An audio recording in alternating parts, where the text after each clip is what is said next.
What's up, guys? Welcome to Daily Dose of Reddit. This is your host, Zach, and today's subreddit is r/ProRevenge. Alright, this story's called Mess with Minors and My Job? Lose your job and your boyfriend. Edited some stuff, thanks all 100 of you for the correction of intensive purposes to intensive purposes. Also, thanks to all who upvoted, gave awards, and commented. Much love! Hey folks, first post in here. Hopefully it fits here. Throwaway because some folks in my story may know my Reddit, so, you know, safety and all. Also, done on mobile, sorry for formatting. Tilde at the end because this is a doozy. Alright, circa 2014, I worked for a large movie theater chain in a small Midwestern city. Job was pretty awesome outside of the crap pay and essentially no way to move up. I like to think I'm good at my job and I try my hardest no matter where I work. In this particular situation, I was one of the most tenured employees at the theater, save for two other theater folks who had worked there part-time on the side and had full-time jobs elsewhere. So for the sake of the story, I need to tell you about Jane, not the actual name. Jane started working for the theater 2 months before me. They worked elsewhere as a supervisor and was looking to move up at the theater. Right after I started, one of the managers left to work at a different theater and the supervisor moved up. We had two managers, one general manager, basically the highest level at the theater, and a supervisor, which is a manager in training. This is important. Jane somehow got the supervisor position even though there was another person who essentially was promised the position due to their continued service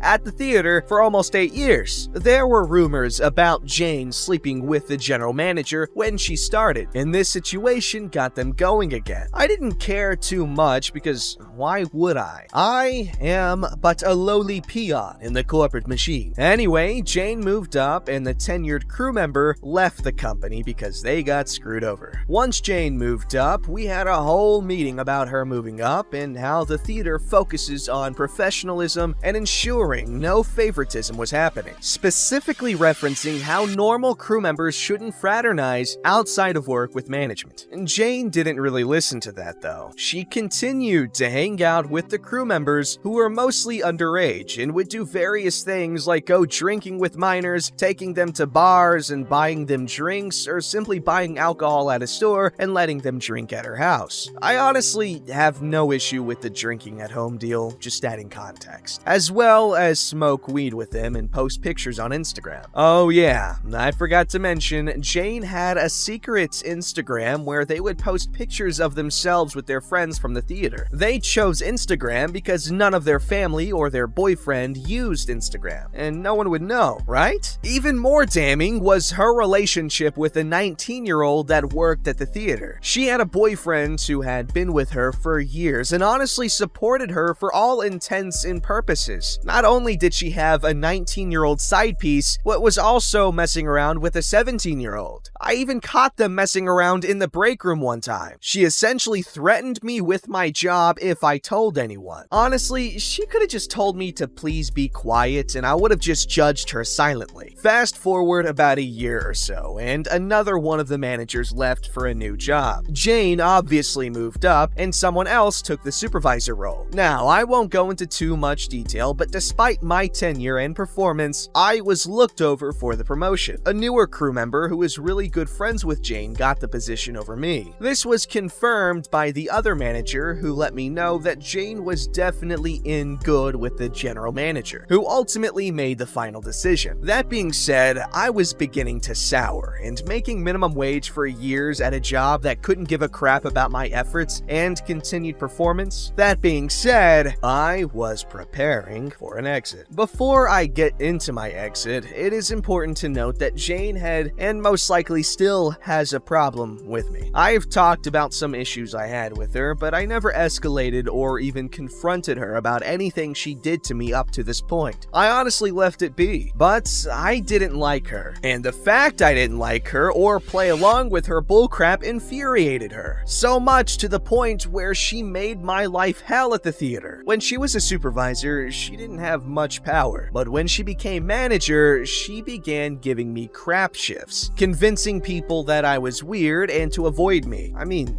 I am weird, but not like avoid me weird. Threatening me physically, threatening my job. Her and her gang of misfit buttholes also slashed my tires. I have no solid proof, but my car was parked in the employee lot and, only employees can get in. Beyond that, she also made fun of my girlfriend, my now wife, for having an invisible illness, multiple sclerosis. She would make her life hell because she had a disability and had some minor limitations. Add together all of this, plus my girlfriend went off to college, plus getting looked over for the promotion, suffice it to say, I found a new job. I had a few close friends at the theater, including my now wife, who I met while working there. Silver lining, right? I let a few of them know about the new job, but told them to keep it on the DL since it was still 2 weeks away. I had put my 2 weeks in with the general manager and asked that he also keep it on the DL since Jane and her posse would screw with me. I told him that I wanted to tell everyone myself, so it kept him quiet. Now, the important thing about my new job is that it essentially paid me double my wages from the theater. All of my friends were stoked for me. I was taking a job that would also have me making more than the managers at the theater, but also a job that put me on a better track in life. That being said, with Jane and I butting heads on multiple occasions and her track record of messing with me, she decided to get one last attack on me. She started a rumor that I was going to call out on all of my shifts the 2 weeks before my new job started. With her last act of revenge in motion, the general manager approached me and let me know that he wouldn't be scheduling me the last 2 weeks. I tried to explain to him that the rumors were bullcrap, that I needed to work because it would be my only source of income. I told him that Jane started the rumor and I started to tell him all of the other stuff as well. He, of course, didn't believe me and told me that Jane wouldn't do what I was saying she would do. So it was her word versus mine. I contacted my new job, who let me know that my start date was firm and that their budget wouldn't allow me to start until 2 weeks later as originally planned. Now here I am, essentially jobless for 2 weeks. Now I was upset, but I was also lucky. I was still living with family and didn't have to pay rent. So I sucked it up and essentially told myself that I would just take a forced 2-week vacation. But Jane didn't stop there. She escalated again by having one of her cronies call my new job and tell them that I got fired. I was luckily able to talk down my new boss by letting him know that this wasn't the case, that I put my 2 weeks in and everything else. But that was the last straw. I left my last day at the theater. While it was sad and I was upset that I wouldn't be able to work out the last 2 weeks of my job that I had for years, I was focused and determined on revenge. Rule number 1 of living a secret life and having a secret Instagram is not add everybody and their mother to the page. I had a friend of a friend who also didn't care for Jane. Let's call them Joe. Joe and I had gone to high school together and briefly worked at the theater together. He and Jane were part of the same group at the theater until they had a small falling out. Nothing crazy, but he wasn't exactly happy with her. I talked to Joe and we discussed my issues with Jane over some lunch that I bought for him. Food is the key to all revenge plots. Once we ate and discussed my problems with Jane, I asked for his help. He needed access to her Instagram, the secret one, showing her hanging out with underage employees, drinking alcohol and smoking weed with them, and also some mushy posts about her 19-year-old boyfriend, as well as some moderately racy photos with her 17-year-old fling. With very little discussion, he gave me full access. I took screenshots of essentially everything. We're talking 2 to 3 years worth of illicit and moderately illegal activity, more than enough to get her fired and to raise some questions in her relationship. I took the screenshots and printed them on the most high-quality paper material that CVS had to offer. I also copied them to a few flash drives for good measure. I purchased 2 yellow padded envelopes, could never be too safe, and I filled them both with copies of all the posts as well as a flash drive with additional copies, as well as a note in each one for the appropriate parties. One of the envelopes was taped to the back door of the theater. There was somewhat of a blind spot, so pulled into the parking lot from the rear and snuck around the corner, Mission Impossible style, to tape the envelope to the back door. On it was the general manager's name. As well, in the letter, I merely stated that one of the managers had a secret Instagram with a lot of damning evidence of not only favoritism, but also fraternizing with underage employees amongst other wrongdoings. In the letter, I also requested her immediate termination or the information would be provided to the district manager as well as our corporate office. I made sure to put it somewhere the general manager would see on his morning sweep when he opened the theater. The second folder and letter was delivered to her home by Joe. Joe agreed to this as I knew Jane's schedule and had a good idea of when she would be gone, and he knew where she lived from previous hangouts. With both folders delivered, it was only a matter of time. Before I knew it, I was receiving death threats from Jane's gang, all of them saying that they knew it was me and that Jane was going to come after me, that she never did anything to deserve this. It didn't matter to me, of course. I no longer worked there and would hopefully never have to deal with them again. From what I heard, she was taken into the main office of the theater and the general manager let her have it. He ultimately had to fire her because there was very clear proof that she was in direct violation of many of the rules and conditions of her employment. As well, her boyfriend,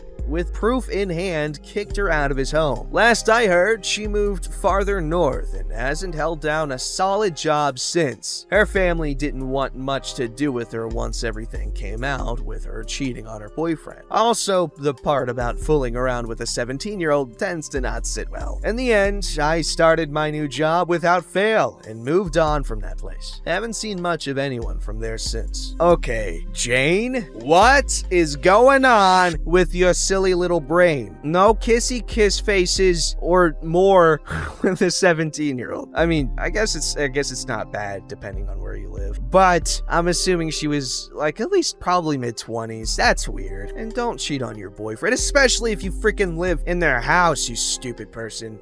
Alright, this story's called Beat a Craigslist Scammer at His Own Game. So I was hunting for a rental house for the Valentine's Day weekend and wasn't finding much. So I popped into the local Craigslist page and found a place at a decent but very believable price. No contact info or website. So I emailed through the Craigslist relay. Everything sounds legit up until he asked me to pay using Zelle or bank transfer. Immediately knew it was a scam, but I played along, acting confused because I'd never used Zelle. He sends me the Zelle info to send the payment. At this point, I reverse image search the cabin and find the actual property owner and call them. He confirmed that he has had this scam happen before and angry people show up expecting a rental that is already legitimately reserved and demanding a refund. I give him the links and info to the fake Craigslist posting so he can report it. So now I have confirmed that this is 100% a scam. So I decide to have a go at this guy and see how far I can get. After a few more confused sounding emails regarding how to get the money over to him,